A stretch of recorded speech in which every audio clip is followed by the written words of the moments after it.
परवाह नहीं।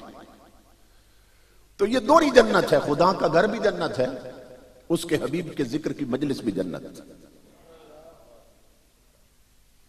हजरत शेख शहाबुद्दीन सोहरवर्दी फरमाते हैं, अकाबिर वलियों में से, अब फरमाते हैं एक शख्स जद्दा शरीफ में समुंदर के किनारे एक मस्जिद के कोने में 12 साल तक एतिकाफ में रहा, 12 साल तक मोतकिफ रहा।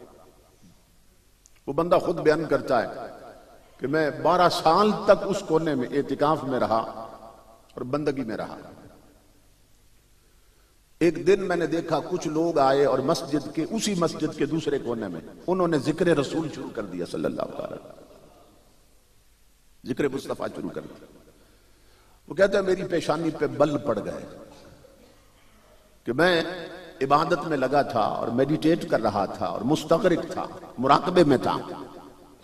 इन्होंने मुझे डिस्टर्ब किया और खुदा के घर में इन्होंने ये क्या शोर मचा रखा है। जब हुजूर का जिक्र करते हैं ना मस्जिदों में, बाज नादान लोग कहते हैं ये मस्जिदों में शोर मचाते हैं, जिक्र रसूल उन्हें शोर लगता है। अब इससे पता चलता है उसका अकीदा क्या था। यानी अकीदा यह था कि रब के घर में रब ही का जिक्र होना चाहिए।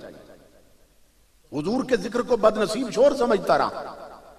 अगर सुने उसकी, वो कहता है मैं अकेला था, वो 7-8 बंदे थे, तो मैं उन्हें रोक भी नहीं सकता था। मैं अपने कोने में उनका वो अमल देखकर जलता रहा और वो जिक्र मुस्तफा करके मचलते रहे। अब ये तो अपने अपने नसीब की बात है।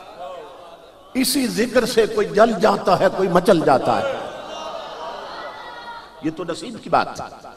तो वो कहता मैं रोक नहीं सकता था, मगर चंद घड़ियां वो लोग जिक्र रसूल वहां करते रहे और चले गए वापस। कहता